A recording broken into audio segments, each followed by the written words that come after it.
রাওয়ালপিন্ডির এই স্টেডিয়ামে বাংলাদেশ নিউজিল্যান্ড লড়াইয়ের ঠিক পরদিনই মহারণ। অস্ট্রেলিয়া তাদের প্রতিপক্ষ সাউথ আফ্রিকা, দুটা দলই ফ্লাইং ফর্মে আছে। প্রথম ম্যাচে অস্ট্রেলিয়া রেকর্ড করেছে, ইংল্যান্ডের বিপক্ষে 352 রান চেস করেছে, সেটাও 15 বল হাতে রেখে। এবং অন্যদিকে সাউথ আফ্রিকা আফগানিস্তানের বিপক্ষে বোর্ডে 315 রান জমা করে 107 রানের বড় জয় আদায় করে নিয়েছে। দুটা দলই পয়েন্ট টেবিলে পিঠাপিঠি অবস্থানে আছে। রান রেটে সাউথ আফ্রিকা অস্ট্রেলিয়ার চেয়ে এগিয়ে থাকায় শীর্ষস্থানে আছে। তো এই ম্যাচে জয়ী দল নিশ্চিতভাবে পরের রাউন্ডে যাওয়ার ক্ষেত্রে অনেকখানি এগিয়ে থাকবে। শুধু তাই না, এই ম্যাচে যে দলটা জিতবে সেই দলটা টেবিল টপার হওয়ার সম্ভাবনায় অনেকখানি এগিয়ে যাবে।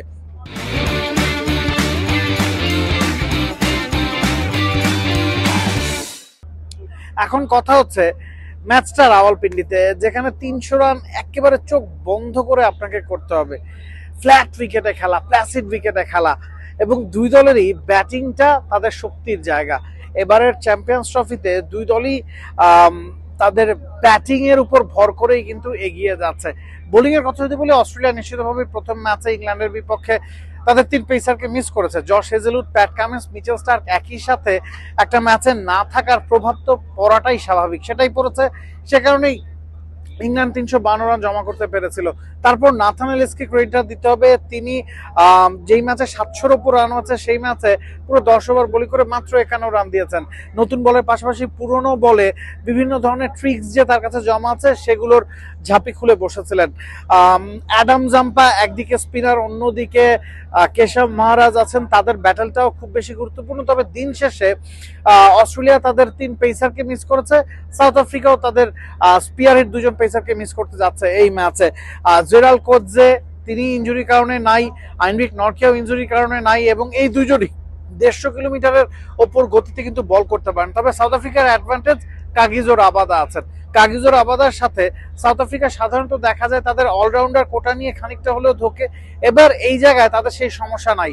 মার্কো ইয়ানসন, কুইয়ান মুল্ডার, দুজন প্রপার পেস বোলিং অলরাউন্ডার এই দলটাতে থাকে, এই দলের অনেক বড় শক্তির জায়গা। দিন শেষে রাওয়ালপিন্ডিতে রান হবে, 300 রানের ম্যাচ হবে, লো স্কোরিং এনকাউন্টার হওয়ার সম্ভাবনা কম। দুই দলের ব্যাটসম্যানদের মধ্যে যারা ভালো করবে তারাই হয়তো ম্যাচটা জিতবে। তবে যখনই এই ধরনের ফ্ল্যাট উইকেটে খেলা হয়, পার্থক্য গড়ে দেয় বোলাররা, ম্যাচ জিতিয়ে দেয় বোলাররা। ওই জায়গায় সাউথ আফ্রিকা হয়তো খানিকটা এগিয়ে থাকবে।